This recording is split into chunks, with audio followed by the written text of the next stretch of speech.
Join us as we share our experiences, strength, and hope. When the world says, give up, hope whispers, try it one more time. What's going on? What's up, Recovery family? And welcome back to Sharing Our Stories. My name is Slim with Nani Al-Jalil and, of course, Tomas Hernandez from Tribe Recovery Homes. And if you are checking in for the first time, this program is about addiction and recovery and sharing the stories of recovery here in the Mile High. Our guest today, a little bit different, switching things up, is the Executive Director of COPA.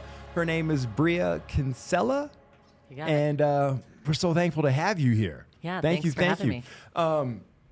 Now, with this program today, I know you have like a really important agenda. We got important things. We got important things to talk about. That's right. We got important things to talk about. But to start it off, people don't know what COPA is.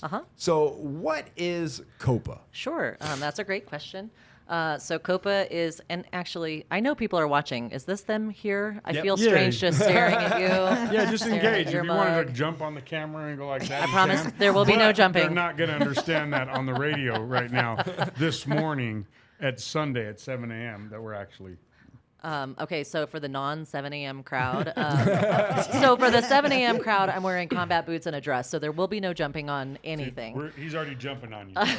So. You're doing great. Okay, so COPA is the Colorado Providers Association. It is an association that was started back in the mid to late 90s for substance use disorder providers to have a voice in the legislature, essentially. It was created by a handful of providers who saw that there was stuff happening in what was then called the mental health field that affected people with substance use disorder. And while there were mental health professionals there having their voices heard, people with substance use disorders, some with lived experience, some without lived experience of an actual substance use disorder, were kind of just being told what to do without much influence on how that happened. So these providers got together and started an association to support each other, to be connected. And it is a statewide association that's been around for 30 years, which is excellent. And our mission, or I guess our vision, is to create a network, a connected network of providers across the state, not only for that voice at the legislative level, but now as we've grown and continued to really focus on the providers themselves, offers an opportunity, one, for providers to know each other.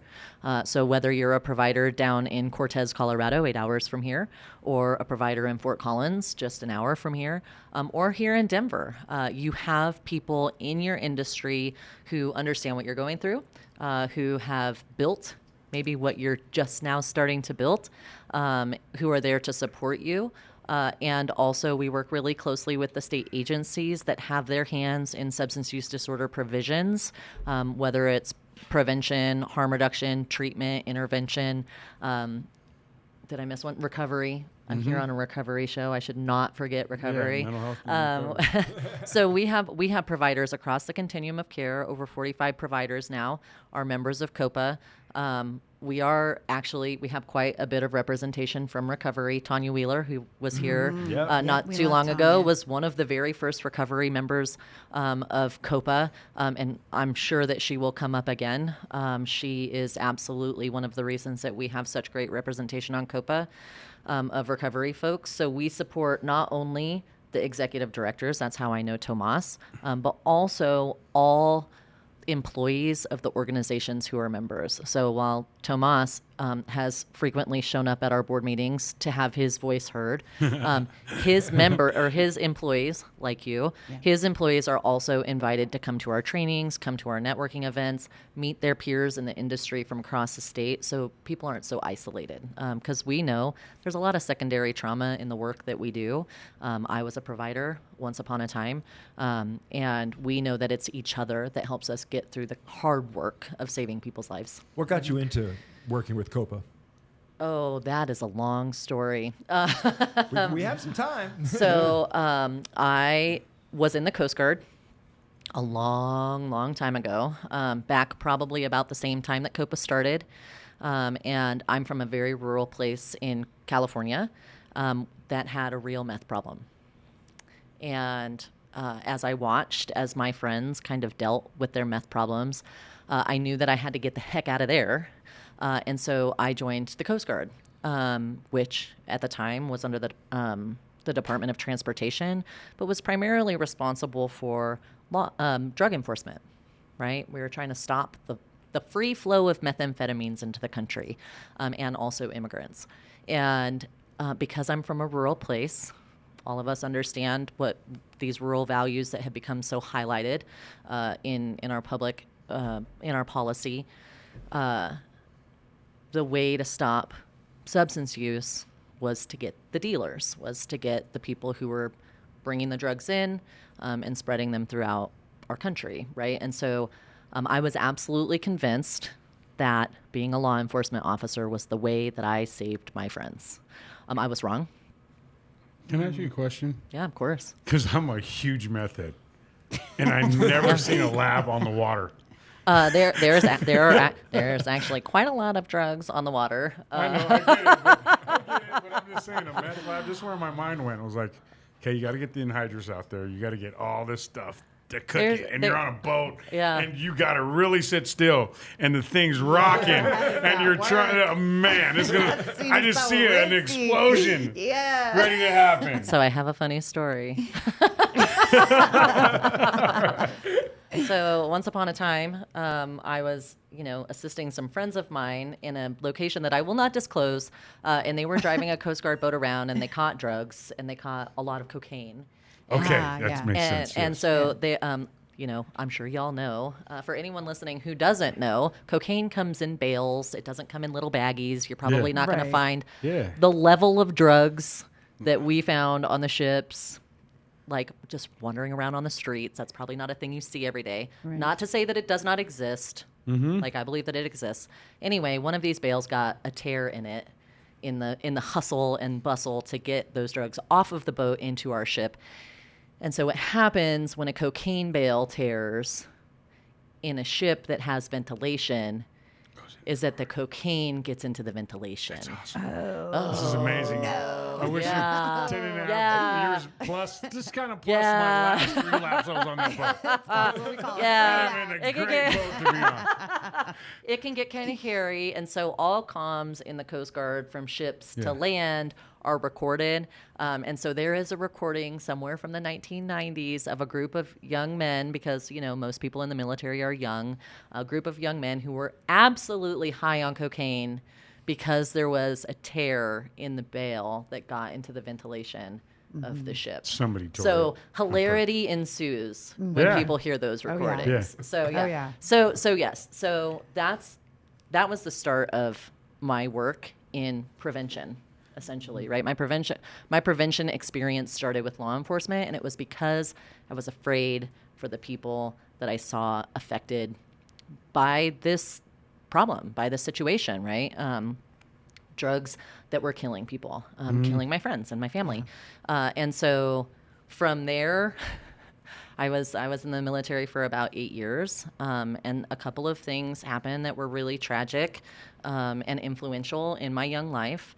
And I got out in 2006. So just to give you a little reference about how young I was 26 when I got out, and I had been in for 8 years. And so I knew that enforcement was not where it was at, right? In my experience, enforcing did not save my friends' lives, right? So war on drugs. What's that? The war on drugs. The war on drugs. That was not, it didn't work, and many of you know that there are so many drugs in the military. There are so many people in the military who have substance use disorders, who use drugs. And thank you for your service, because, in the abuse of women and mental health inside the military for being a woman is really, really high. That brings mental health and drug use too. So, people ask me often, did I enjoy my time in the military? And while I am happy in that, quote unquote, I'm glad I did that kind of way, I did not love the system, right? And I actually learned quite a bit, and Tomas knows this about me. I'm not great with authority as a whole, and so it was a weird choice for me to begin with. But it taught me so much about how the system worked and how the people in the system felt, like the ones, my friends who stayed in the military and continued to participate in this war on drugs, how they thought about it, right? And so I have been living this life for like 25 years, understanding why and how law enforcement does what it does, and how we can have such different views about what it means to save someone's lives, right? So while I do not love the system of enforcement, I understand why good people end up there, right? I understand that for the same reason I joined the military to save my friends' lives, other people might also do that, right? Because I'm not great at authority. And it's systemic I moved behavior, out of all that. in military, police, all that stuff. There's a code to all of it. The drug force. So I have a cousin, Jimmy, that lives in Arizona now. He was a Border Patrol cop, just ruined his whole mental health. Amazing individual, but the things that he's seen on the border just broke him down so far that he's not the same man. He's not going to come back to that. You know, my uncle Frank takes care of him. I'm sorry to the family members that I'm breaking the anonymity of that. You know what I mean? But it is the truth. This is mental health. This is my family. I'm proud of my family, good, bad, or indifferent. And that's just those things, and that's what brings to that. That's why I'm impressed with a lot of women that get through the military that don't get hurt. You know what I mean? That don't get mentally hurt, physically abused, and sexually abused. There's a lot of different things that happen in the military that you have to be mindful of like, if my daughter was to ask me today, say, hey, Dad, I want to go in the military. I'd be like, why? Are you sure? Like, are you prepared for what could possibly happen? And we'd have to. I mean, no one's prepared for that. Yeah, but we'd definitely have to have some conversations with lived experience people so she could get the full scope of that before she just committed. I wouldn't want to tell her not to serve this country, but she'd have to be mindful. But we're also talking about Amari, which will fight like the devil in Jesus's backyard. You know what I mean? This little girl will fight anybody. But that person would probably have a problem. He'd probably get abused.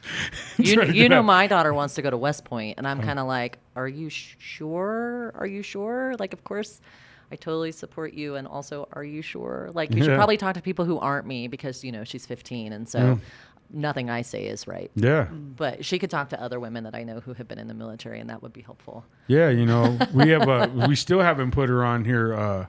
This is Leanne Wheeler.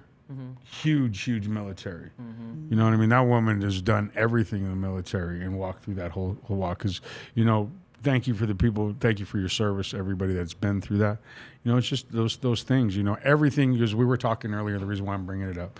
Is there any type of thing that you can relate to recovery? There's a lot of stuff in the conversations of me and you have been close friends for a long time, as you don't think that you're relatable in recovery and you're fully around recovery your whole life. My whole life. Like there's people like spinning a meth bowl in the building next to where you were born. Well, you know what I mean? and my grandma was friends with Bill W. So yeah. I used to go to meetings in church basements in Sutter Creek, California, with my grandma and all of her smoking buddies. That's where it all started. Wow.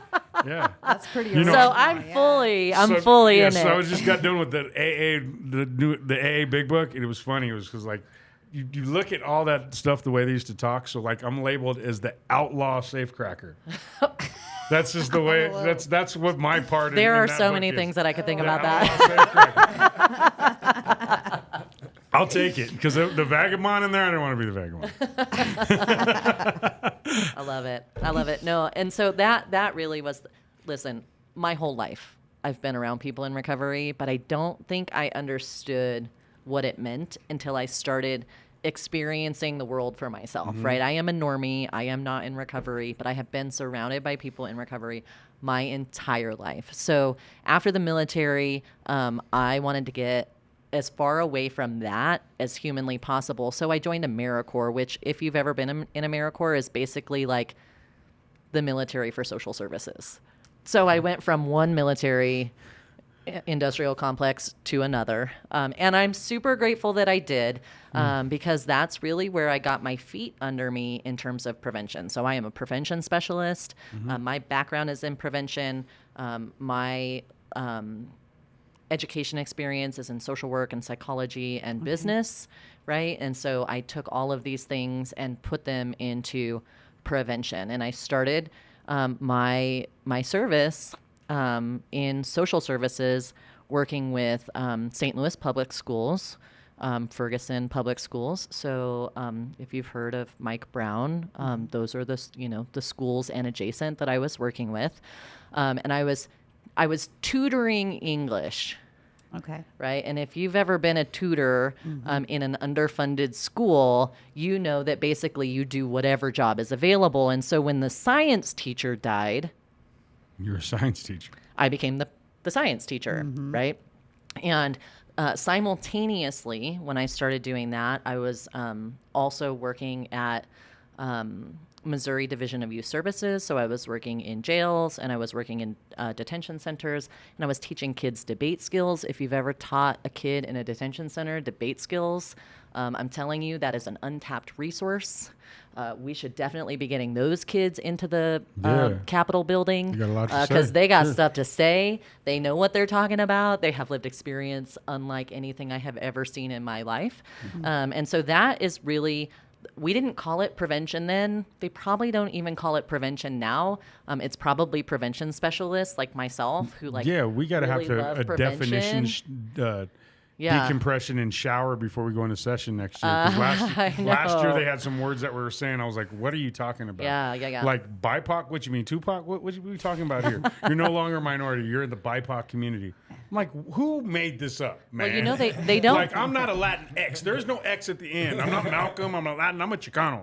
All right? You're not changing it on me. I'm a Chicano. I'm going to die a Chicano. I don't speak Spanish. I don't, that's how I was in that movement. That's where I'm at.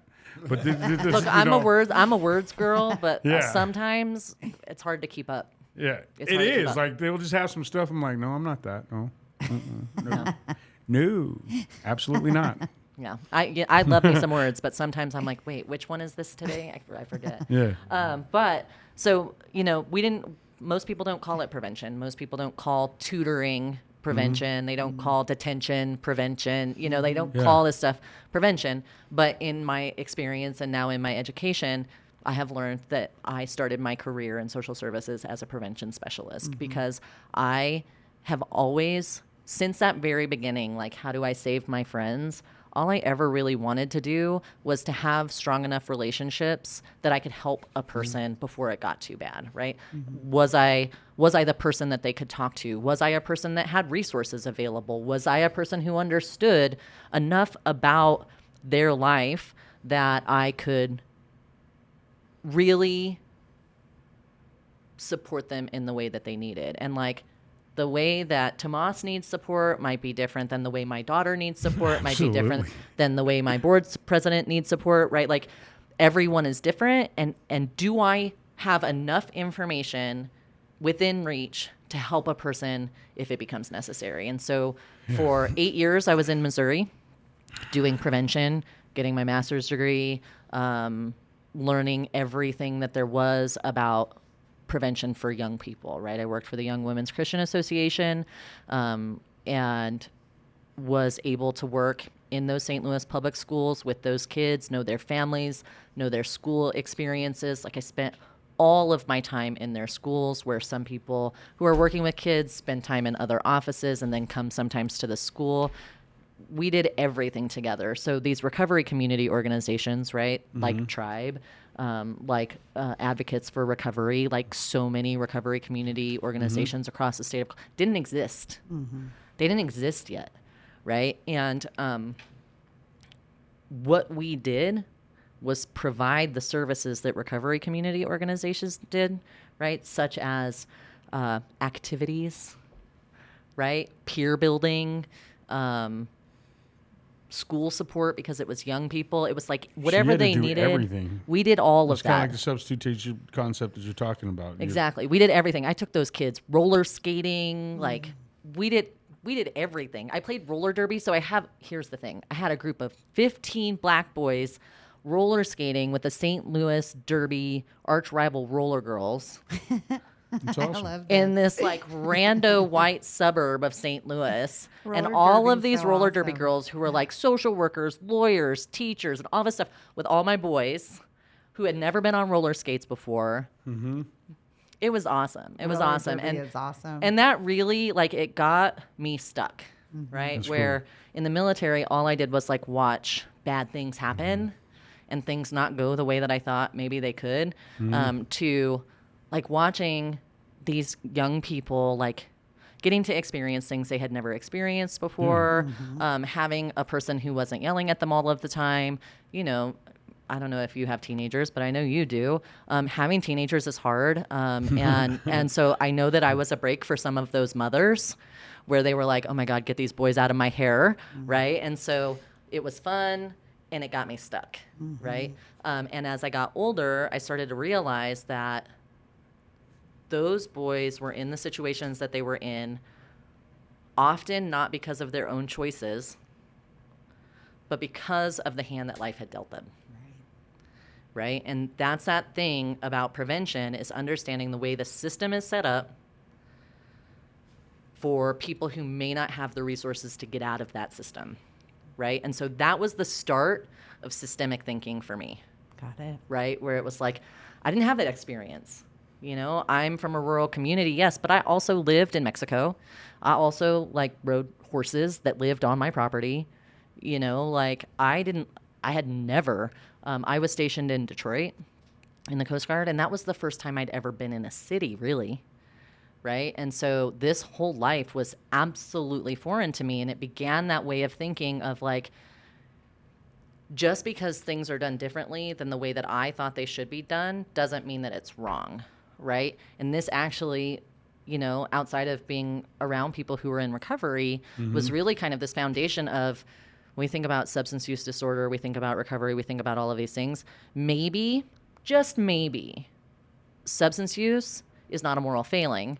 Maybe there's a whole system that leads people into situations that sometimes they can't get out of until it's too late, right? And so that whole time that I was in St. Louis, I was learning that kind of stuff. Also in St. Louis, I got married to a person in recovery who was also a formerly incarcerated person.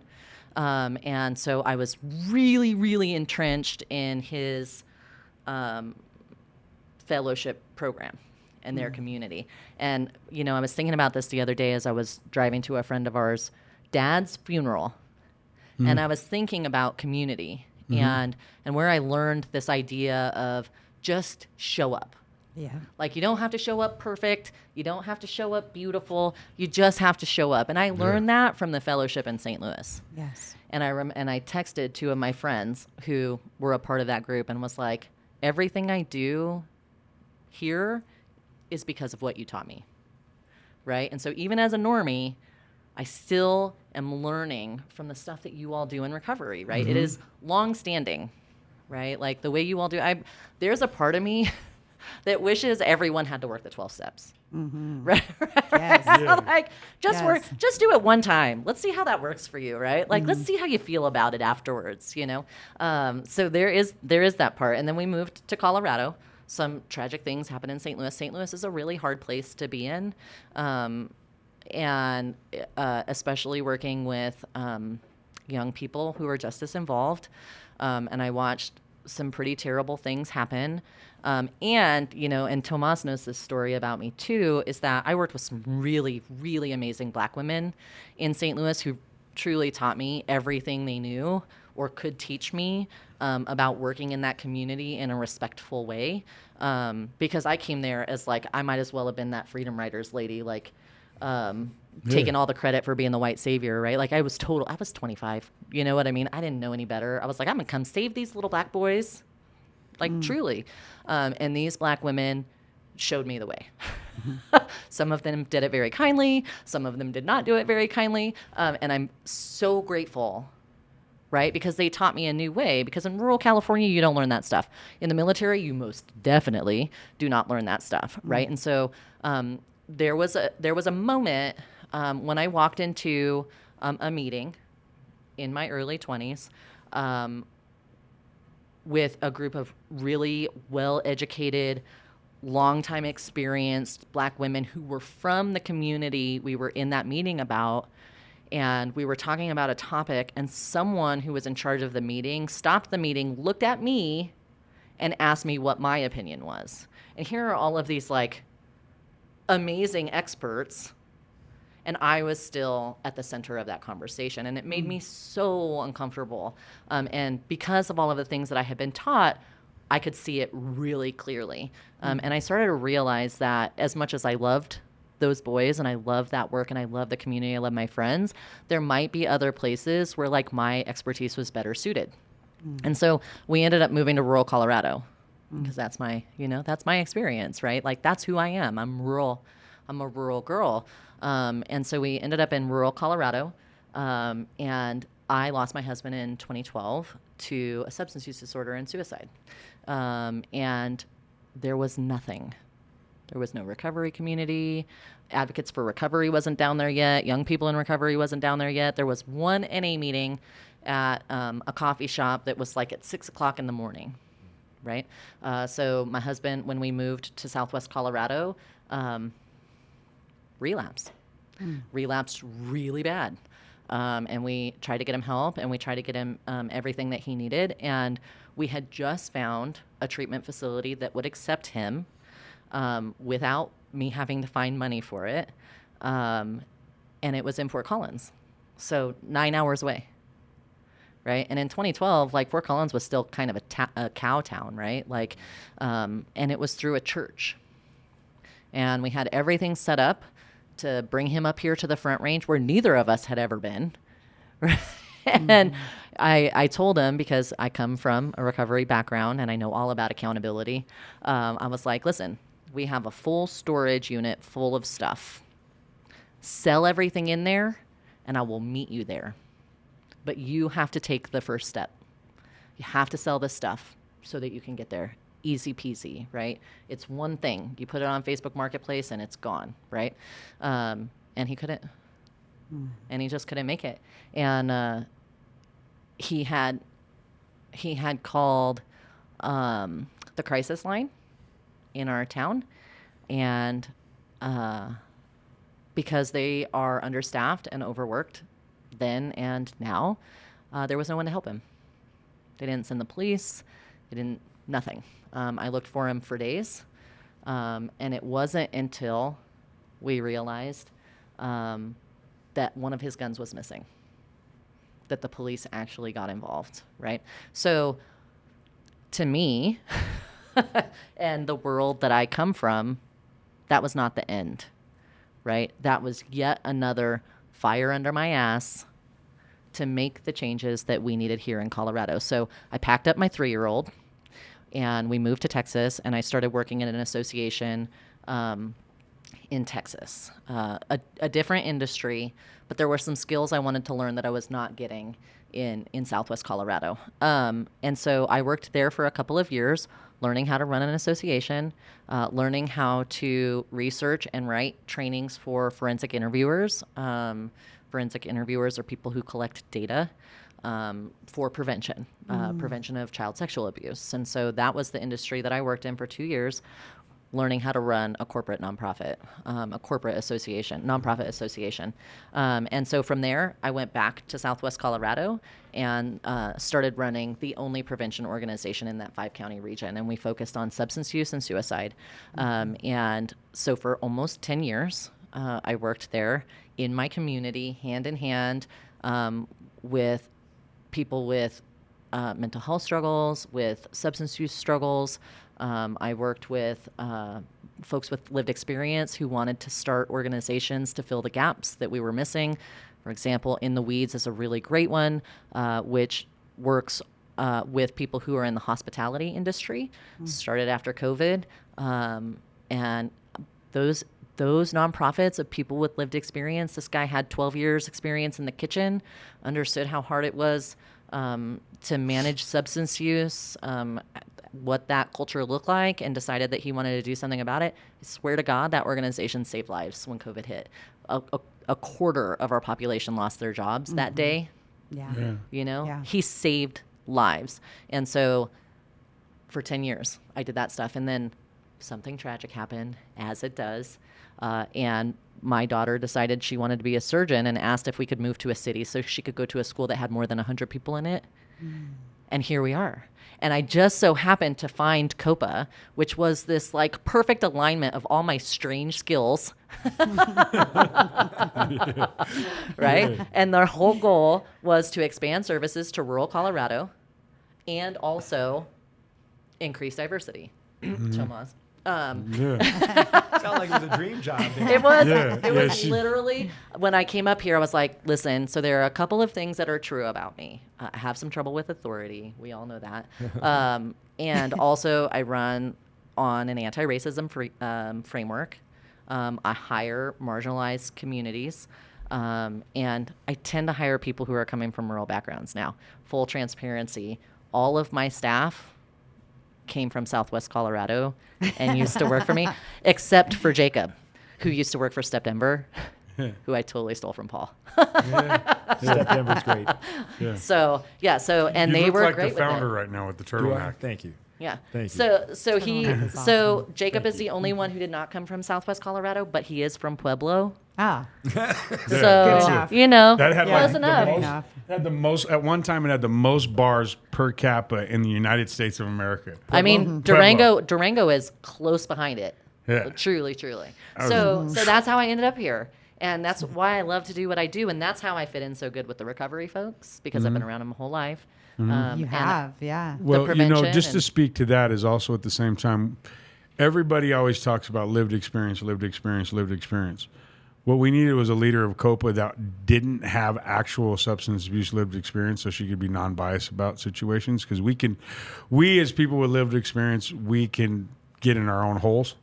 Like through my own recovery. I mean, at the beginning, I thought TC programs were the only thing that worked because it worked on me. Nobody What's else TC? had therapeutic community. Oh, got it. Therapeutic community. I had the iron mallet of that. That's I the don't only think we thing call that that worked. anymore. I didn't like anything but NA. You know what I mean? I've done every fellowship since then. I didn't know what harm reduction was. At first, I was totally unagreeable with it. And then it came around where it made sense. You know what I mean? And I have my own opinions of that. But what happens with the lived experience population is we get really stoic and opinionated on the things that we're doing. Not you. Yeah. I try to stay off of my lived experience, and I rebel against a lot of systems anyway. She's had to have a long conversation with me because I truly believe that there's in Colorado what we're going to explain tonight. There's a lot of problems past personalities that we need to get past. And what I was saying was I love that you are our executive director of COPA.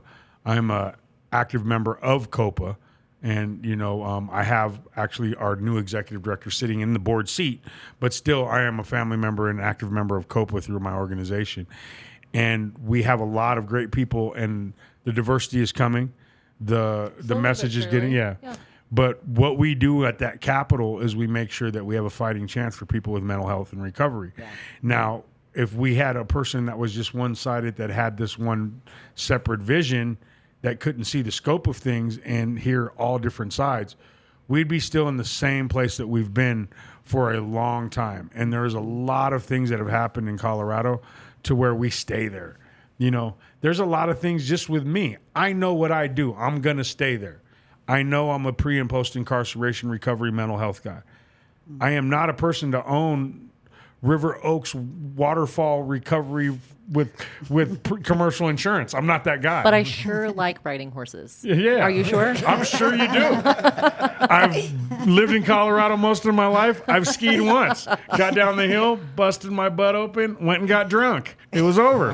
You know what I mean? That sounds like a bad day. Went back to the city, licked my wounds. I'm done. Actually, I didn't even ski. I snowboarded. But when you see a 5-year-old just like cruising by you and just kind of laughing, I was done. So anyway, you know what I mean? When you fell like 50 times. Yes. But long story short is with that type of thing is what I'm just saying. I appreciate what you do. You know what I mean? And having that non-biased scope, because like what we have here in our community is a lot of high opinions, such as mine, and sometimes you have a job that you have to decipher through that and make sure everybody comes to that common denominator so we can get some things done.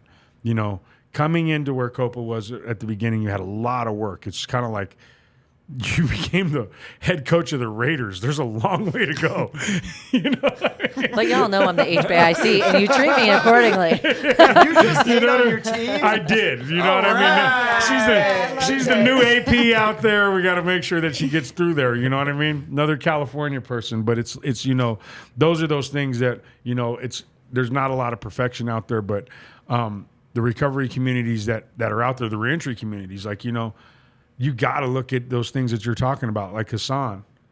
Like, I didn't even know what real reentry looked like until I seen Hassan Latif move. Mm-hmm. The way he moved around, I was like, man, I want to move like that guy. Mm-hmm. That guy knows how to move right. You know what I mean? All the rest of them that were in the organization's Second Chance Center. I grew up with Servicios de la Raza. Just short story. I'm emancipated. I'm doing my laundry, sitting in this laundry mat because I got my mom and dad mad. I used to be able to just do the laundry, maybe stay at night, whatever. But I got them mad. So I'm like 17 years old. I was at a cousin's house. I think I was at my cousin Sean's house when he was alive. It was my cousin Nuita's. Doing my laundry. I'm sitting in this place right by North High School. And this guy walks in, and I'm sitting there, and he looks at me, and he was like, "What's up, young man?" And I said, "Hey, can I sit there?" And he had some stuff that he was getting, and he started breaking down a lot of stuff. Like, he broke up the conversation, started breaking down. And I went and I looked at him, and I kind of got up, and I had a 38 in my sweats, and it fell out the thing and hit the ground. He threw my towel on it real quick and picked it up and put it on my lap. And he goes, you're killing your own people and you're killing yourself with this. And he broke into this big dissertation of these things. And he gave me his card on his way out. It was Corky from Servicios de la Raza when he was alive. You know what I mean? He wanted me to know that, hey, come see me. Bring that, turn that in. I know you need that right now. You know what I mean? But there's another way. These types of organizations, you remember that. You remember these things that happen, through your life that, like, who is this guy? Who is this guy? I have no idea that he was the leader of the Brown Berets. He's put one of the organizations that have been here for years in Denver. He fought the cops, the feds, like crazy stuff. He was a boxer, all this kind of stuff. And he very gently picked up my handgun, put it back on my lap, gave me some good knowledge, dropped the mic, and gave me his card and said, if you need me, come see me directly at my office. He didn't give me no lecture. He didn't give me no talk to my secretary. He said, call me and come to me straight.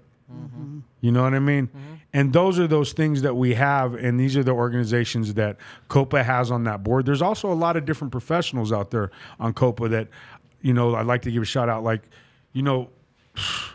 we have some people that, oh my God, Signal. I always joke with you, Danny. I'm going to talk about Signal a little bit later. Yeah, Dan, the CEO, I used to call him Bruce Wayne.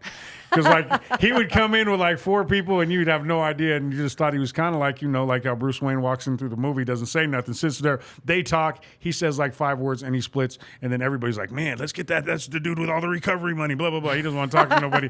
Gets down the elevator, and he's gone, right? And then I finally get an argument with him on a board meeting. And finally. I love that you have a finally in there. Yeah. It's just a matter of time. Finally, I'm going to fight with Bruce Wayne. Everybody gets an argument with me. Just ask my wife. Everybody gets an argument. Just ask my friends, whatever. You know what I mean? So with that being said, and then I find that actually the human being on the other side of the things that, his responsibility to the things, and he's the same as you. He's a professional. And he has his own version. Everybody has their version of lived experience. It may not be drug use, mental health, or whatever, but just the necessity and the need of what he does. And that's the thing. Then you have great organizations that have been here for a while, like Tanya. I used to borrow cigarettes from Tanya and that's how I cut my teeth. Mm-hmm. I would work 60 hours at some terrible job for $10 an hour, and I'd sit there with Tanya and smoke a gang of cigarettes. That woman probably had more cartons in her car than she could shake a stick at. All of us were bumming cigarettes. We got to buy Tanya a convenience store one day, so she can retire. But she quit. She quit. She might not want to sell those anymore. Yeah. I didn't know that she quit the cigarettes, but you know what I mean. She took me to my first recovery event down in Denton, Texas. And a lot of history behind that. I know there's a lot of rumors. I'm gonna put it on there. First time that I ever heard of NAR, because I'm truly one of the real founders of CAR. So I found NAR with Tanya. I met Jason Howe, and that's how I learned about some policy up here. And we brought it up here, and we started creating it. Me and Ronnie Fuller and Bryce Hancock and Steve Latour And then later on, Rourke came in, did some great things. You know what I mean? Rourke is great. He's the one. Rourke, if you're listening, I have a text that I need to respond to. I'm really sorry. Yeah, Rourke took it up to the Capitol. You know what I mean? But those are the things. It all stemmed like from Tanya that's on there. Like all of us have been working really hard from all those different things that are out there. But yeah, COPA. Also, we need to figure out how we can get some donations over there. COPA needs some support. So if you love this show, you hear what you're about to hear, we need to get some donations and get some support to COPA. Love me some Tomas. Yeah, so let me tell you why. You have grants that take care of these people. They're tirelessly working with organizations every day to make sense of it. So imagine 10 of them are just as hard-headed as me, and then the other 35 are hard-headed in their own way. You know what I mean? And we all have our own freedom of choice. We all have our ideals of what we should be saying, and we got to mesh those all together and come up to the Capitol. So your sons, daughters, mothers, wives, children, whatever, loved ones, even your enemy that you don't want to see dead on the floor has a fighting chance of mental health and recovery. We are all locking arms to get that, to make sure that we're doing that policy up there. They don't have a lot of money to grow. We have to get grants together. We have to, as organizations, we pay. We pay to be on that board. That's how much we care. We pay to be on that board to make sure that we can keep that voice and make sure that she stays in her seat. So when we get towards the end of the show, Slim, if you could help me with that, if you could help us with that, if there's a link, if there's something on the... Sydney's your girl. I don't know about tech stuff. You know, I'm terrible at that. Yeah, so we're going to have to put Sydney's, I don't know. You better text me real quick, Sydney, and tell me what you want me to put up on here. But Sydney, I know you're listening, girl. Yeah, we can figure out how to get that out there so our listeners hear, hey, I need to get these people some money. This resonates with me. I need to get policy. I lost a family member. I'm about to lose a family member. We need more services to the fentanyl families. The fentanyl families. We're up there fighting against fentanyl every year. I know it doesn't make sense. We need more funding to go out there and fight the fentanyl problem. To the people that are in recovery that are incarcerated, we have incarceration interests that we're working on. I can't wait to tell you about the peer incarceration DOC project we're working on. It's so good. Awesome. Yeah? Nice. So good. All right. So I'm going to let her take back over, but I just wanted to say, please pay attention. This is a message to everybody because this is about to be something real about actually what's going to be happening in the Capitol. We have things that are happening this year that could change careers, lives. And now that we have a new mayor of Denver that is going to be very active in the situation and different pieces, and an election year, not only on different parts of the state, but the president of the United States, a lot of different things happening. You really need to focus on local because that national can get skewed and you can watch the ship go by and things can happen here that you don't like. You do not like and you will not like about your own community. And we can fix it. Huh? And we can fix it. Yeah. I've seen it. I've seen it with my own eyes. In the last 2 years, I've seen people with lived experience. And thank you, Tomas, for all of that. You're wonderful. I'm so glad that you joined us. I'm so glad that I met you. My very first month in Denver. I'm so glad that I met you. You know, some things that are like that I really appreciated you saying about Daniel specifically, and not Daniel as a person, but as a whole. We have a lot of professionals, substance use disorder professionals in the treatment world, in the prevention world who, you know, can rock a suit, who can definitely look like middle-class white values. Anecdotally, 98% of our members have lived experience. So this is just a good reminder that, you know, we really, especially in this industry, we cannot judge a book by its cover, right? Like, I know people look at Tomas and are like, oh my God, scary. And I'm like, this guy? Right? The only thing was scary is like, I got to tell a story about the shopping cart. So I'm really mad. We're talking about policies and procedures. And I'm in the grocery store and I'm like, I got her on the phone. She's like, man, I'm finally having some wine. What do you want, Don't be Tomas? talking about my own substance use on the radio. That's not substance use disorder. She doesn't. Not I don't care. substance She's use a normie. She disorder. doesn't even have it. She has wine, and she hasn't done the things that we've done. So have your wine. But this is the part that you'd think that I was drinking wine. So Oh my God, I'm hilarious. in the shopping center. I have a shopping cart. I'm fully passionate about what I'm talking about. I get about 3 aisles down, and I didn't realize I walked up to a lady right next to me's cart that had all her stuff in it, and I'm yelling in the phone. Breeah's You were telling me to yelling. calm down. Oh my God. And she's basically walking behind me, kind of like, can I have my cart back? Can I have my cart back? I realized that I had to pay for her groceries. I felt bad, you know what I mean? But the whole situation, then I told her, and she starts busting up laughing. That's kind of, that's just the level of patience that to take to this position that she holds. And there's a lot that's happened. There's a lot of tragedy that's happened. A lot of people have lost their jobs, a lot of people that, policies that have really messed us up, and she has to go through that. But I'll give it back to you. But yeah, that's why I keep on chuckling, because it's always the shopping cart thing. But there's plenty more. I'm just going to leave those to Look, next time I see a big dude with head tattoos, I'm going to switch our carts. And just walk behind him, get some free groceries. I'm here for that. And I'll even act scared. And I was so impressed. She actually followed me cautiously, like she had COVID, spacing the whole time. She's like, I didn't have her purse in there, thank God, or else I'd have went to jail. But she was like, can I have my cart back? I'm like, oh my God, I'm sorry. I was like, and I looked at it and I saw how much was pretty much in there. I was like, boom, boom, boom. Here, take this. Groceries are on me. I apologize. She goes, you're pretty passionate about that call, weren't you? I go, yeah. It happens It every cost time. me $60. But every time I think, oh, I need to talk to Tomas. I have 5 minutes. Oh, I'll wait till later. I have an hour later. So what is going on with the legislature this year that we need to be aware of? Oh my gosh, so many things. To be honest with you, recovery-wise, there's not a ton. There is a recovery bill that is out that came from the interim committee. And so for those people who don't know anything about the legislature, don't feel bad. I started doing this work 2 years ago, and I'm still trying to build the plane while I fly it.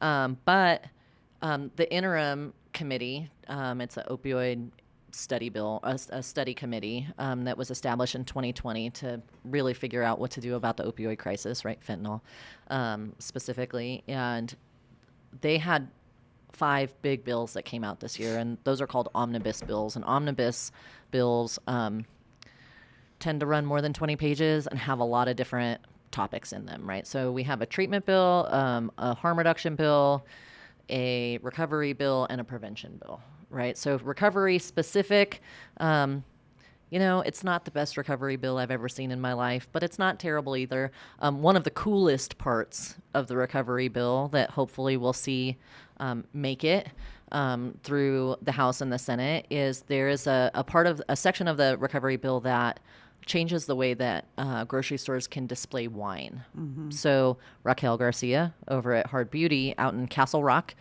works with a lot of moms. And what she's finding in her small communities is that wine is at the front of the store and highly promoted, right? Mm-hmm. And so these moms are really struggling to just go get groceries, and they're just asking really to take the wine from the front and putting it in the back, right? It's not that big of a deal. It doesn't seem like that big of a deal. Don't put the flower glass crack pipe on the front by the register any longer. Don't do it. Hey, how about no fireball shots at the gas station, right? So because I come from a prevention background, right? When I see Raquel screaming for this in recovery. Jar full of fireball things everywhere. So it's gross. Great. So listen, it's so gross. But so when Raquel started yelling about this in this most best, and effective way, I was like, that is a prevention effort. I fully support that. That is absolutely a strategy that works in prevention, is to take the substances out of the front of the public, right? Line of sight. Prevents young kids from thinking it's okay to just go buy your bottle of wine because you had a long day, right? It takes it out of that normal substance use disorder as normal, right? Mom culture has now become wine culture, right? And for people with substance use disorder, that sucks. Mm-hmm. That sucks. And you're right, because dope sells itself. And exactly. It's all the same thing. Exactly. You want it, you're gonna find it. You're gonna find it, right? And here's the thing, some people are like, well, I don't have a substance use disorder, so why do I have to deal with that? why can't you walk to the back of the grocery store? You're going to walk back to the back for your milk. Yeah, what difference Like, does but it is it make? really harming you to like help save someone's lives? Like, I'm okay with that. I'm okay with taking the 10 extra steps to get my bottle of wine. You know what I mean? So that is a really excellent section in the recovery bill that I really like. Will it pass? We don't know. It turns out the alcohol lobby is really big, really aggressive, yeah. and really well funded. What it takes is a bunch of folks like y'all coming to the Capitol and saying, it really, like, this would really help us. This would really help us. Absolutely. And it gets back to the donation, everybody. We have to pay for our own lobbyists at COPA. Well, I'm one of them. long hours and things that we need to do that cost money. You know, we're more work that we need to get done. So once again, Sydney, you need to text me what I should put on here. Text Tomas the QR code because I don't know how to do it. We will make sure that when this program is posted up, that you will be able to find a code to donate to COPA. We've got one. Listen, Sydney, she's a tech magician. She knows how to do all of that stuff. We're really lucky to have her. So legislatively, in terms of recovery-specific legislation, we're not looking at a ton. There are some things that are kind of industry-wide or things that are happening for people with substance use disorders as a whole that are kind of awesome. There's anything worrying you? Let's go. Pull it out. Yeah. So there's nothing that has been introduced yet that is worrisome. There are some things that we think are probably coming or have heard through the grapevine that might be coming. We do think that there's probably another drug-induced homicide bill that's coming from Representative Lynch, the one who just got outed for having Homicide that nurse? DUI. No, we can't say that. I can. I can't say but that. So I told it to him in his face at the Capitol. I can't do that. Don't get me in trouble, Tomas. I gotta be the like. You're fine. I'm gonna be. You know, that's just kind I of gotta like be the the whole. one. I'm gonna be Elroy Blues until I die. I'm gonna be Elroy Blues until I die. It's murder nurse. Yeah, murder. It was. It wasn't homicide. It was murder nurse. Anyway, boom. Did it. Please don't share that. But you know, the bill was crazy because actually, let me use that as a reference. Really Drug-induced quick. homicide. Drug-induced homicide. This is what was with the bill. We really got to dig into these bills because this is what happens. You will get passionate about it. We'll get up with pitchforks and we'll find out. And then when I got to the Capitol, I realized what he basically put together was, And that was Representative Lynch. Yeah. So what this person basically represented was he wanted to make another law that stated that you would get a significant amount of time, which was like 33 to 36 years. It was another version of attempted murder, basically homicide, a homicide charge. But you would have to be basically standing over with a smoking gun and committing it. You gave somebody fentanyl, they took it, they died right in front of you. You admitted to the police that you sold it to them, and it was happening. A dope fiend's not doing that. So it was really a lot of white noise done for nothing. You know what I mean? On something that we're adding laws. And that's what concerns me about being in the Capitol for 3 years. We have enough laws. We know homicide is illegal and is a life sentence, but people still do it. We got to enforce it better. We got to look at our laws that we have. We got to shave them down, learn how to enforce them, and stop making things so complex. Well, and here's the thing, Tomas, right? Like, you were one of the people who came and testified against the homicide bill, drug-induced homicide bill.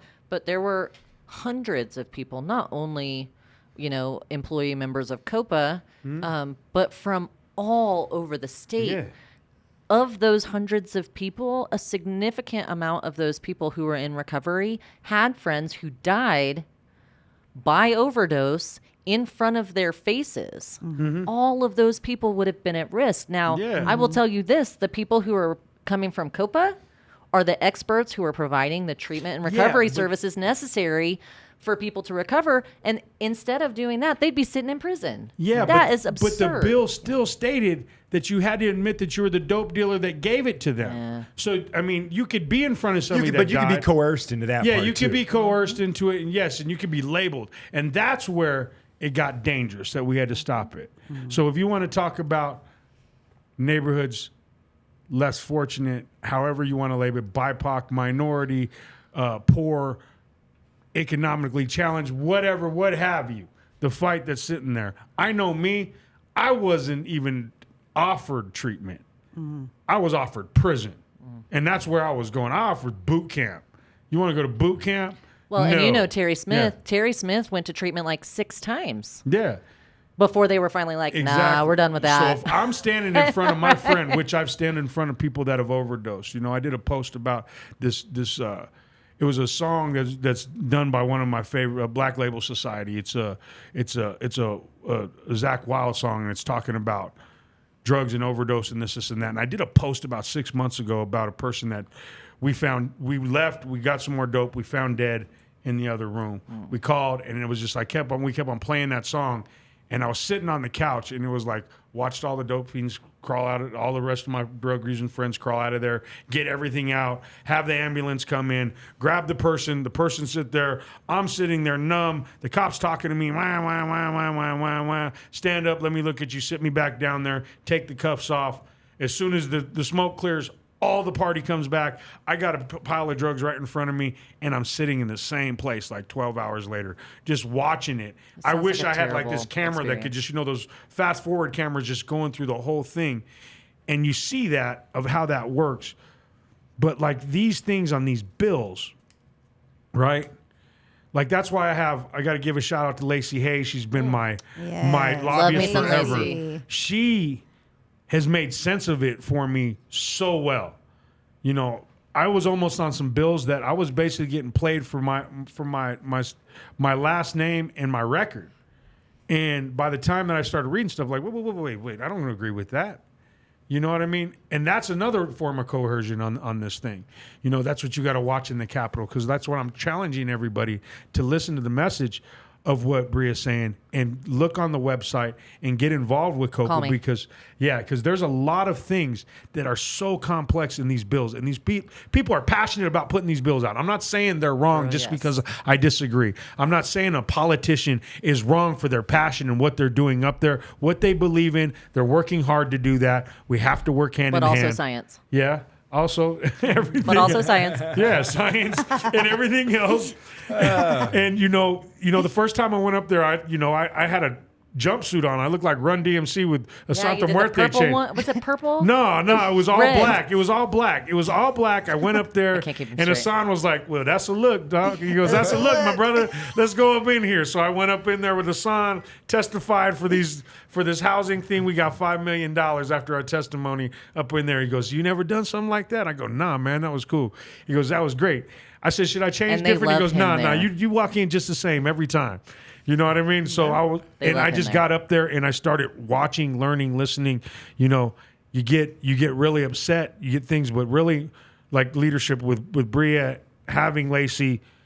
It's Well, and that I'm about to filter shout that- out all the other lobbyists on our team too. As soon do as you're that ready. definitely, because I want you to go ahead and do that. Okay. But these are the individuals that actually give us that common denominator to like, listen, Tomas, chill out. Let me explain this a little bit more. I need you to go talk to these certain people in this building. Please, can you get them to come? They're friends of yours. Can Do you X, get Y, them to and come Z. to this table so we can negotiate? Yeah. Then I started learning that negotiation practice and how the Capitol really works, how people are there for the greater good, and we're starting to work. We are very lucky in the state of Colorado. Session is every year. There's some places that lucky. don't do it, Yeah, but we 2 are. years, 3 years. They're out there just, a law sticks. Could you imagine a law sticking for 3 years? Without you being able to do anything about it? 2 years? 2 years is a lifetime with something that's going wrong. A lot of people could die if the wrong thing is. A lot of people can get incarcerated and locked up. So like I'm saying, I know you guys are waiting to see if Trump or somebody other Trump or whatever the hell is going to get up there and do what they're doing. But really We're not pay thinking about that attention. level. We're Yeah. thinking about this level. Yes. Pay attention to our city right now. Yeah. Pay attention to our counties right now. Our rural areas. You got to look at those. Yeah. Everybody forgets those. That's like the middle child of America. And listen, Everybody forgets them. Just like everything else, don't do stuff for rural people unless you're a rural person or unless you bring a rural person with you. As a person who comes from rural, I love how much y'all talk about rural people, but y'all got it wrong a lot of the time. Yeah. And so just call your rural friends and ask them to Oh, help I you will. talk through that stuff. You have me, it's fine. But Yes, everything My Tomas dad is came saying. from Fowler, Colorado. I'm not going to work on a farm for nothing. I don't care how hard he works. Yes to everything All right. Tomas is saying. There's a space for everyone, but I do really quick want to highlight our lobbying team because they are so badass. And then I also have a few more things too that are legislative to talk about. But Lacey Hayes, badass girl, I know you're listening. Lacey, you're awesome. Lisa Ward from Frontline Public Affairs. She is our main lobbyist. COPA's main lobbyist, represents our entire membership and is also a provider at Denver Health. So we have someone with her own lived experience helping us run the show out at the Capitol. Amy Atwood from with Sobriety House, Devin Peavy with Sobriety House, Elizabeth Rosen, who represents both Mental Health Colorado, who is a partner of ours, but also Signal Behavioral Health. Working with her on the team is amazing. Jennifer Miles, who owns and runs Frontline Public Affairs, and also has been COPA's lobbyist for almost the entire time they've had a lobbyist. She has been instrumental in a lot of the things that you see that currently exist for treatment and recovery services across the state. Abso-freaking-lutely amazing. We are so lucky to have the team that we have. We also work in coalition with other organizations who are trying to find the intersection of behavioral health, physical health, and incarceration, right? And justice, like reform. So CCJRC, which many of you have probably heard of, is one of our partners. Christy Donner is awesome. Just such a great person. And then the ACLU, obviously, Mental Health Colorado is so awesome. I feel like the list could go on and on and on. But all of that to say, we are not isolated. We are not the only people who care about people with substance use disorder. There is an entire spectrum of behavioral health and physical health providers who really care about what's happening, and we work with them. And I'm stoked to work with them, and I've learned so much. This idea of like being open to new ideas, I mean, even just on the car ride over here, I was talking to an addiction doc from Anschutz about MAT and MOUD and how I understand it versus how he understands it, and actually how the legislation should read so that providers are cared for, so that their clients and their patients can be taken care of, right? So the thing that I love about COPA as a whole and the legislation that we focus on and the policy priorities that we have is that because so many of us have lived experience, not only with substance use disorder or family members with substance use disorders, but that also means that we have experience in the system in Colorado, and it sucks. And it's hard to find help, and it's hard to find people, and it's hard to find the resources or the money or the Medicaid or whatever. It's hard. It shouldn't be this hard. Like, you all are awesome. You just need a conduit to come together to present ourselves, right? And have people on your side who aren't doing that direct service work, who can share this information about you, right? So while this radio show is something I listen to frequently because I love to hear the stories. It's the thing that keeps me motivated to continue working, along with my own lived experience and wanting to make this system better. Like, to be here and to be able to share this resource with people who do not have experience with recovery or substance use disorder, even if they don't have it in their family ever, I can send this to them and be like, hey, listen, it's like you telling me about one of the people that you work with, really learning to understand what substance use disorder is, right? Like, there was a time when the anonymous part of fellowship programs were the most important part. And to watch you all walk loudly and proudly, not only in your everyday lives, but in those like marble halls, those granite halls of the Capitol building in Colorado with heads held high.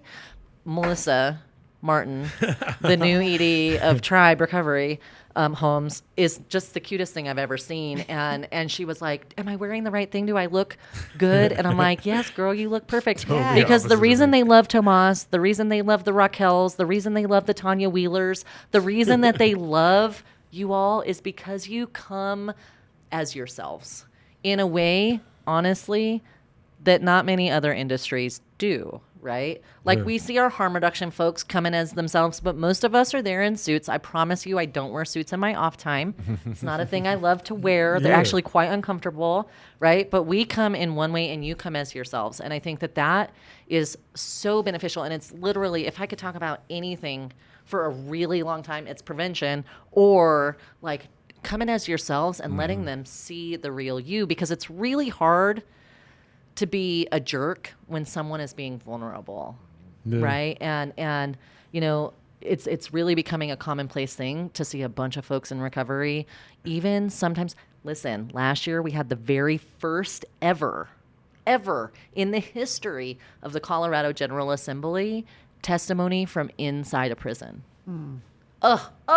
My heart, y'all. Like, this is a big deal because your stories matter. Your lived experience matters. There should not be laws about you without your input, right? And while I am the face of COPA, as often as I can step to the back, I do, because it's not my story to tell, right? It's your story to tell. You are the ones who made it through. You are the ones that they're like, we need to fund all of these programs, but we don't actually know what they mean, or we need to arrest all of these people, right? Like, it is you guys coming forward. It's, you know, that OG crew knocking down damn doors and saying, I don't care what you think of me. I'm going to show up anyway. Well, you know, when I come in there, it's basically I'm looking at it like, this is your job. This is my life. Yeah. Like, you get to go home and check out. I don't get to go home and check out. Yeah. So what do you can do every piece of homework for your 40, 50, 60 hours a week, hang it up and go do what you do for the weekend and do all that and come back. I don't get that chance. I got family members. I got friends that are hurting. I got best friends that are doing life sentences. You know what I mean? I don't have that kind of chance. I don't have that. So while people need to understand that they have lived experience, this is your chance. When you were a little kid, and they took you preschool, elementary school to the Capitol and they gave you a tour, that was purposeful to show you what you can do through your life as an adult to make a change. Like, it wasn't just a tour just to get out of the house. If you're still scared about it, just give me a call. I'll take you. I'm there all the time. Like, I'd love to give you a tour. I'll give you the good tour. I'll tell you where all the rose quartz came from. Yes, come anytime. I would love to have you. But there are a couple things that are kind of important right now. The Overdose Prevention Center bill, if you know about that, that's back. If that is a thing you support, please call your legislator and tell them that you support it. We love that bill. You know, we really wish that they would pick it up. The governor does not love it. He said he would veto it. But if you want your voice heard, go ahead and call your legislator. If you need to find them, let us know. We'll help you find your legislator. Second important thing. DOC has asked for a reduction at Department of Corrections, for those of you who might not know what that means. I know most of you might. DOC has asked for a reduction in beds. Not as many people went to prison as they thought. Yay! Yeah, Yay! Yeah, he went and got a lot of beds. So they asked for a reduction in beds. However, one of the things that they would like to do is shut down the Beacon out of Skyline. So if there is anyone who is listening who was a participant in the Beacon program at Skyline facility, please call your legislators. I have guys in there. Our very first incarcerated peer is in there as we speak. He earned that position in that he earned his role as a behavioral health trainer in that facility. In Canyon City. So if you were a resident there and you loved that program and you're grateful for what it did for you, please call your legislator, please call whoever you know, and let them know that you want to keep it open, because the Joint Budget Committee is also asking why that program specifically, why that facility specifically, because I know how many people benefit from that. Let me speak to something there. I got saved by a prison program. Prison programs are needed. Mm-hmm. You have no idea where your mind state and where you go when you are incarcerated. If you don't have any positivity and no mental health, any recovery movement in there, we're not going to get anywhere. We have to have these facilities that are set up inside prison, especially in state and federal prisons and counties. These places are needed to have programming. So I need you to look at that bill. I need you, because I wouldn't be sitting here today. It's not a bill. It's a request to the Joint Budget Committee, which is what makes it so tenuous. Correction. Because the Joint Budget Committee can't actually make DOC do anything. Yeah. But if a legislator picks it up, they can do something to block it. And so just call your people. Okay. Call all your people.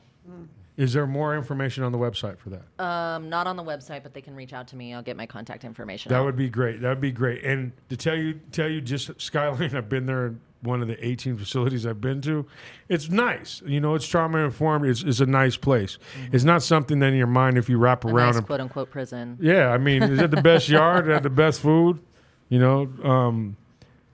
That's where it gave me my chance to. That's where I seen parole to go to Cheyenne Mountain. That started my life. Skyline Skyline. That yard was a major influence to me. I was lucky to even be on a camp, coming back in with my points erased because I killed my number once before and I was back. So that's how that worked out, and I was lucky enough to score for a camp. So with that is a camp that's just like Camp George West that we had that's closed. You're speaking a language I don't speak. I'm sorry. Yeah, these are minimum security prisons that don't have fences, but in Skyline's in the Canyon City complex, but that is part of that ecosystem inside there that we need to keep going, because you kind of want to just get yourself down to a lower yard, if that makes sense. You're going to be on a high numbered yard that's all the way up to Centennial. You got CSP 1, CSP 2. You want to figure out how to get your numbers down through the years to get to these camps. And also at the same time, these camps are important for people that are doing life sentences. Understand what that means.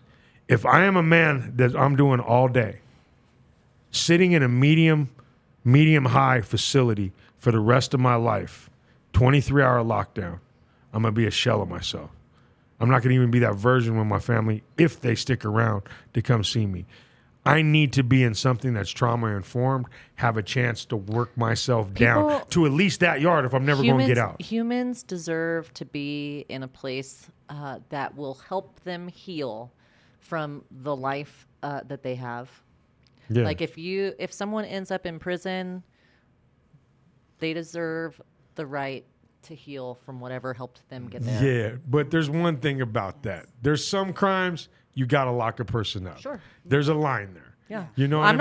I'm not saying don't incarcerate, right? Like I'm not I have my own feelings about that, but we're not going to get into that. Yeah, none of my charges were drug wobbly charges. In here. I belonged in prison, y'all. I don't know the perfect answer for incarceration, but I do know that a person who is incarcerated is still a person. Yes. Mm-hmm. Yeah. And I think that is the key, right? Yeah. And when we talk about justice reform or substance use services inside jails and prisons, like it is with the understanding, at least for me and the people who join COPA, is that these are real human beings. Did they do bad stuff? And actually, this is something I say frequently is like, yeah, maybe you made a bad choice, but that bad choice is not who you are. Everyone has a right to heal. If that's what they choose. Now, there are people who don't choose to heal, and I know that that's true. I am not naive. I worked in jails. I got it. I know that some people choose not to do that, and that's fine, and that's between them and their maker of choice, right? But if a person wants it, and we're spending the money, and we have the audacity to call prisons rehabilitation centers, right, then we better put our damn money where our mouth is, right?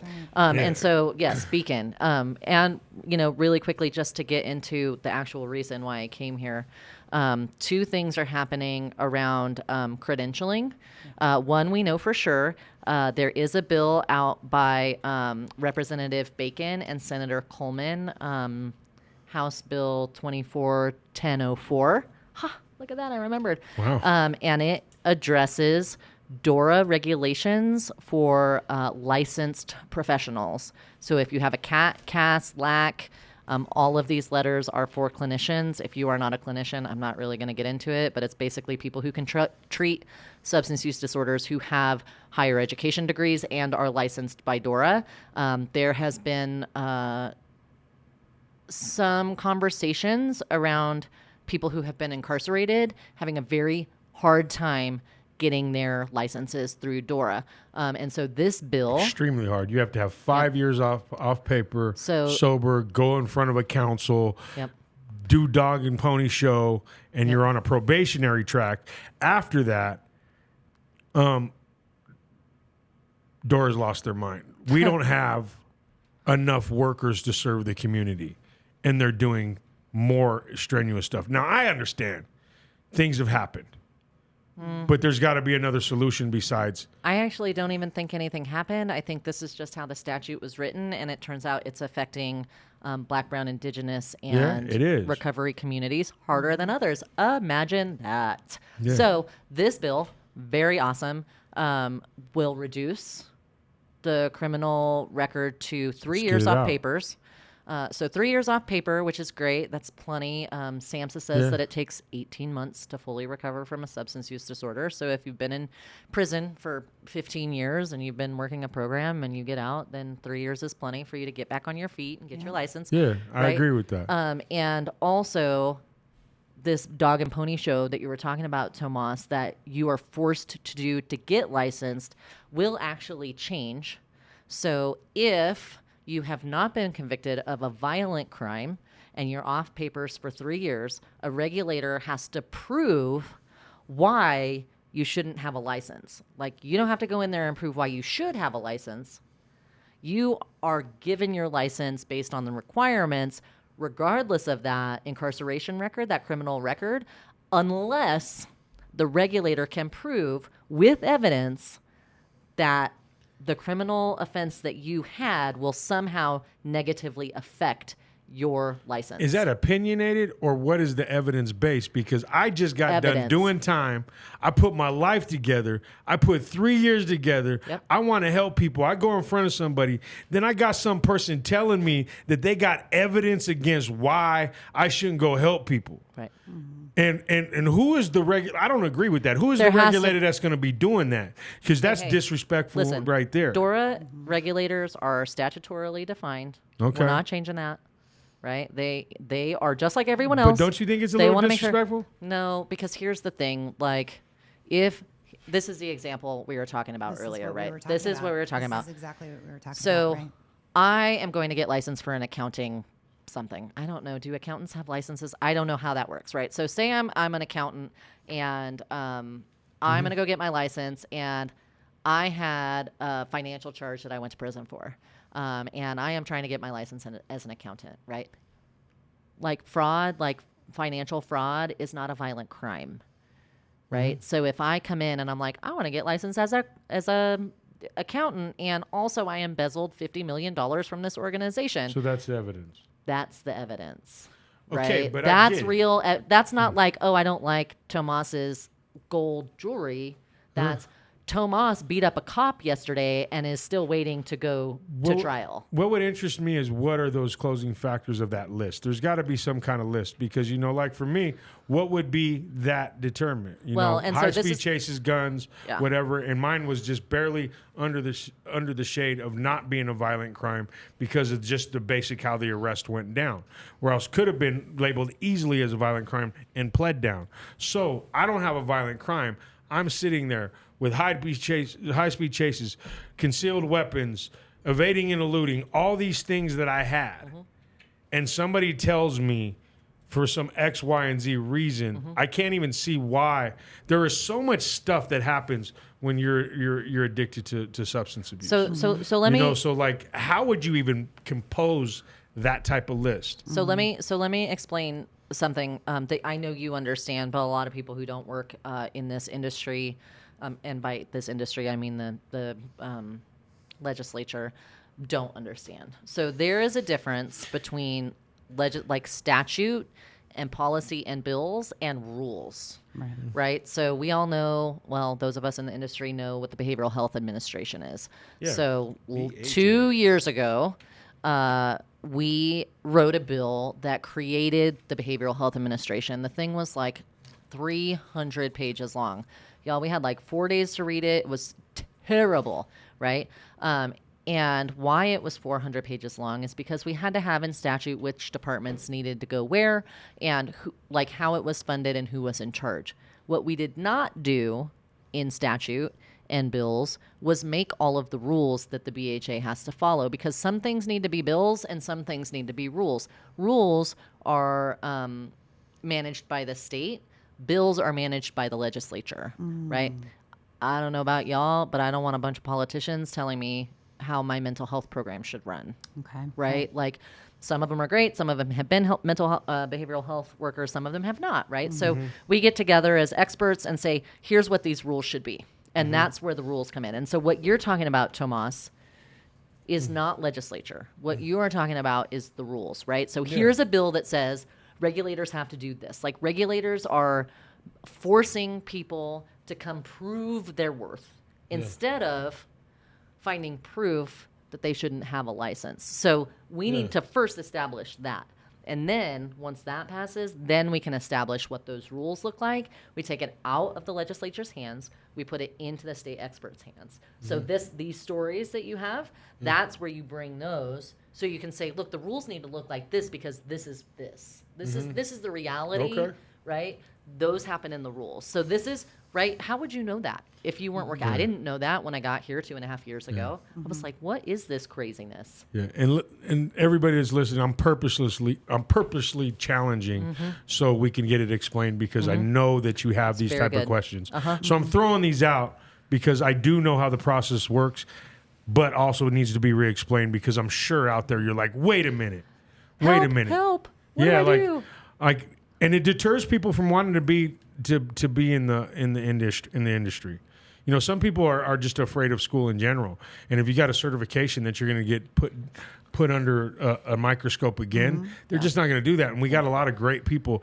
And recovery and peers, being in DORA. Let's get in that. Yeah, okay. We haven't gotten to that yet. Okay. That hasn't happened yet. We haven't had that conversation yet. Okay. You ready? Yeah. You ready for me to go there?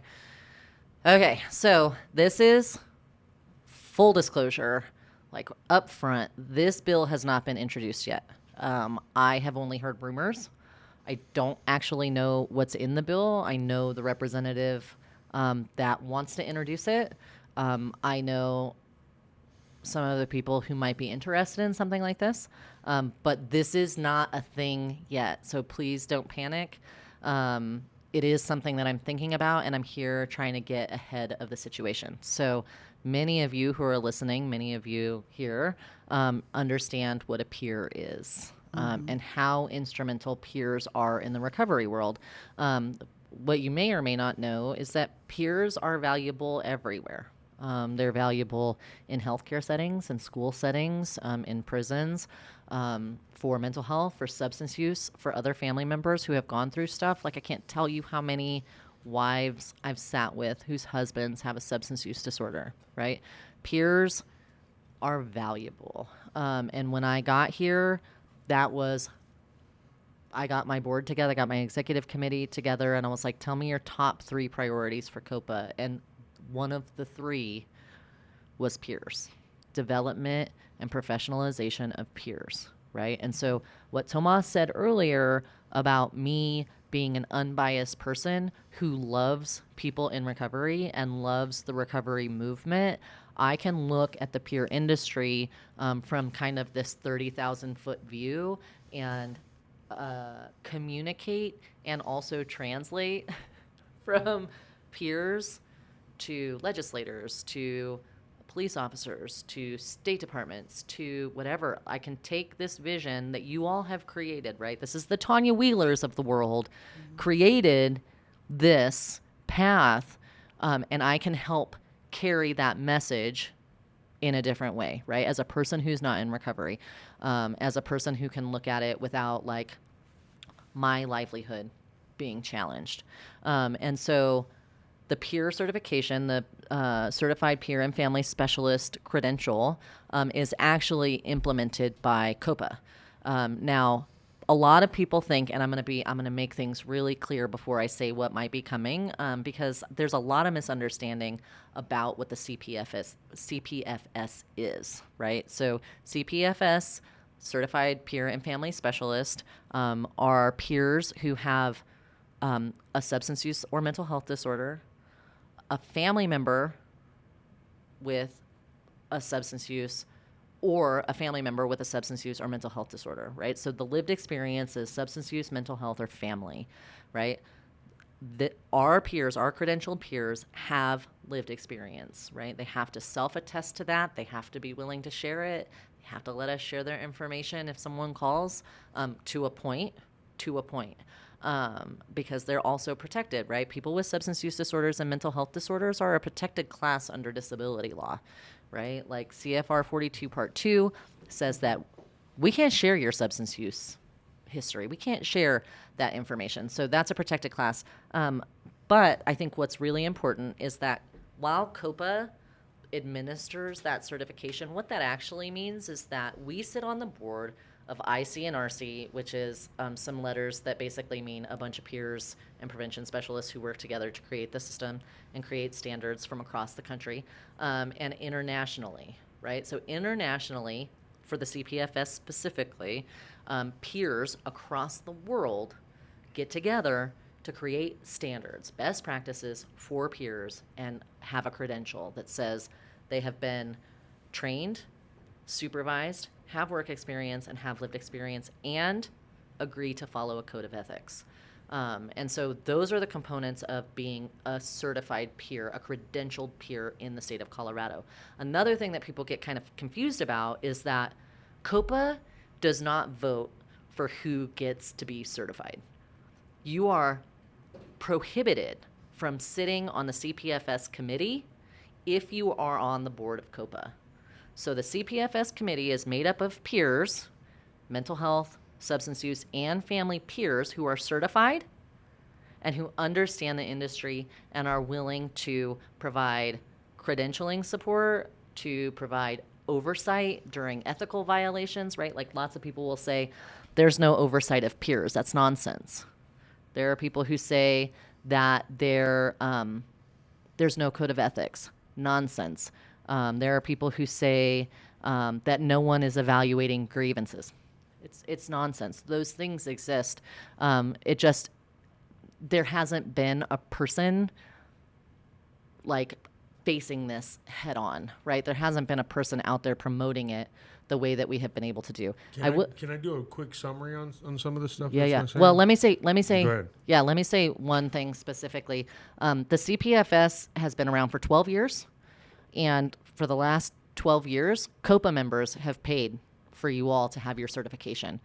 There were some years where people said it was too expensive. Mm-hmm. The membership dues that Tomas was talking about earlier, that used to pay for peers in the state to be certified. This is one of the first years, maybe 5 years, where the Behavioral Health Administration, Office of Behavioral Health, have started putting money towards that. The MSO Signal, shout out to Signal and Rocky for scholarships for I was the very first peer that talked vocational rehab into paying for my stuff because I couldn't afford it. Yeah. You know, Tanya gave me my first scholarship to get all my stuff through CCAR, to get all my stuff through Colorado Mental Wellness Network, Rod Rushing's programs, all that stuff. Love me some Rod. Shout out to Rod. I had to, I didn't have the money for it, so I had to go to vocational rehab. They had no idea what it was. And when I got all the documentation from the different organizations and proved it, I was able to pay that amount so I could become a recovery coach. Now, this is the problem, ladies and gentlemen. People, our listeners, sorry if I offended anybody on any of their pronouns. I like your gender inclusion there. Very good. Yeah, Very I'm good. trying to be. Super excited. Yeah, just see me at the cigar place later. I'm going to mess it all up. But anyway. It's a hard pass at quit smoking.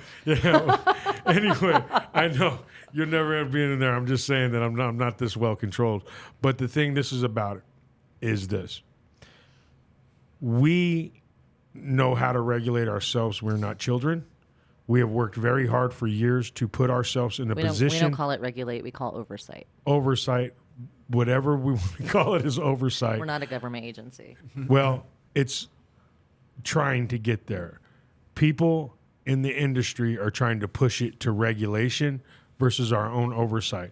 This was created just like the recovery home, just like anything else. I'm so glad you dropped this information and not me. I was feeling weird about it. You know, this is something that we are grown adults, educated adults, that we have worked tirelessly and hard for some people to come around and throw it into DORA after we've done all the work.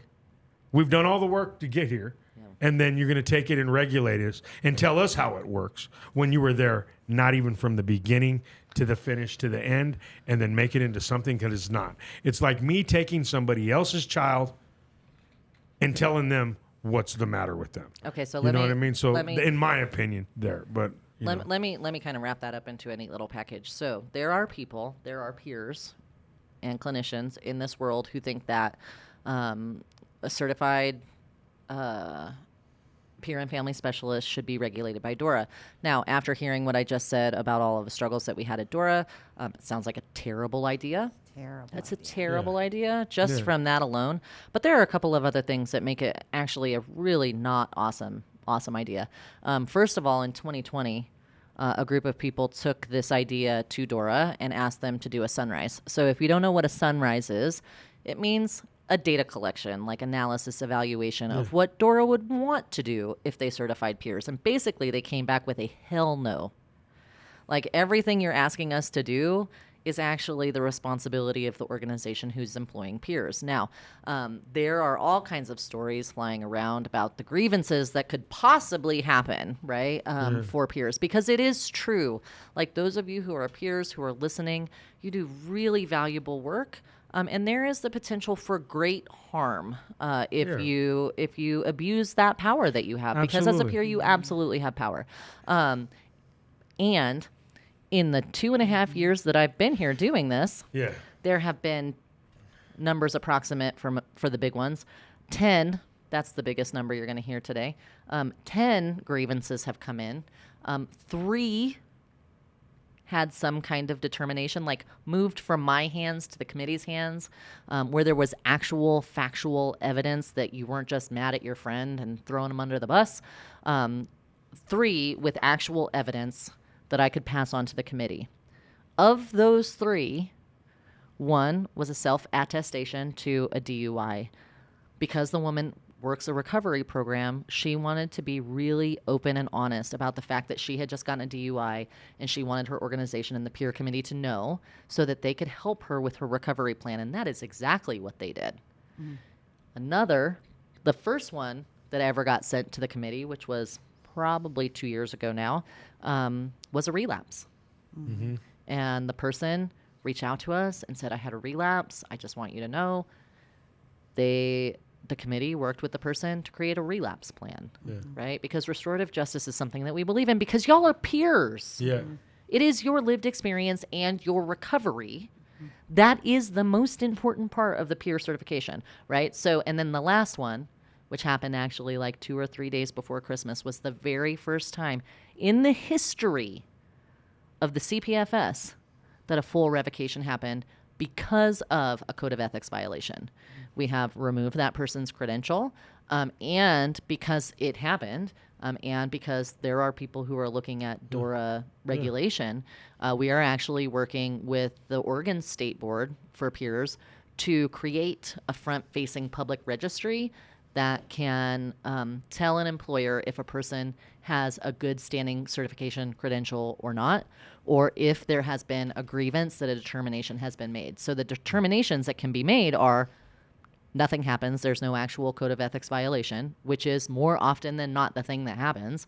It's people who get mad at each other and turn each other in for utter nonsense sometimes. And nonsense. Let me break down another myth.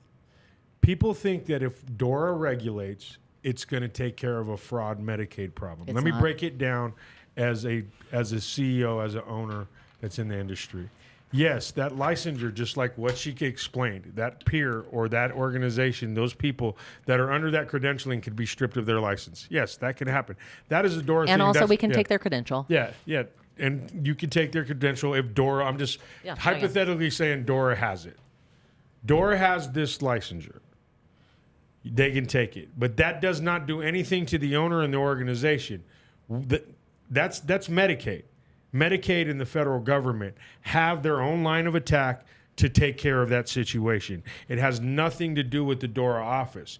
And a lot of people think that those two crossbreed and something is going to happen to where if DORA comes in, they're going to be the knight in shining armor that stops Medicaid fraud. That's not how Medicaid fraud is taken out through DORA, because they have no business. They don't work in those spaces. And honestly, here's the deal. Peers are valuable. Peers are important. 60 hours of training, 500 hours of work experience, and 25 hours of supervision is not a license. It's not a license. There are peers in this state that make $14 an hour.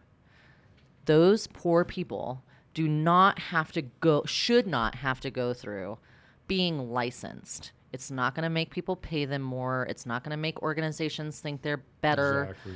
I do feel like, and this is my Breeah hat. This is not my COPA hat, right? This is me watching peers fight for their place at the table. Having a license from DORA is not going to make people see you as a person who doesn't have a substance use disorder. Mm-hmm. Like, I know that that's real, and I'm looking at the camera, I'm looking at y'all. Like, I sat and watched the legislators call y'all a bunch of junkies last year. I fought against it. I will continue to fight against it. But having a license from DORA is not going to make you better in their eyes. They do not care. They do not care. Those legislators who are out to get you, they are out to get you. And it does not matter if you are a doctor. Yeah. Licensure is not going to make them treat us more kindly. Mm-hmm. Yeah. Shout out to JK. Love you, man. And also, hey, JK. Hey. Through the doctor in recovery, we had to throw him out there. And here's the thing. Like, if we want to talk about licensure, we can talk about that. But DORA has said no. Well, what we have here is we've done 2 shows in one. Yeah. So there's a lot of editing. So this is what we need to do. No, what we need to do is we need, I think, 2-part. What we need to do is we need to take whatever magic we could do on this show, which there's not a lot, and then talk about this subject as it goes on and bring you back to the I show. would love to, because let's hope that I have made enough of a stink, because I have. Yeah. I look really nice. And I want you to go ahead and share it on our YouTube that we'll have, so you can share that. But we want to keep you going in on this show so you can actually get it on the air. Great. On parts. We'll do it when we can. We'll talk about it afterwards. But we did keep on going. This is a really short conversation that we have. Go ahead. I was supposed to have dinner with one of my staff. Mile High, our guest has been the executive director of COPA. You can find COPA at coprovidersassociation.org. Our guest has been Breeah Kinsella. Thank you for having me. Thank you so much for being here.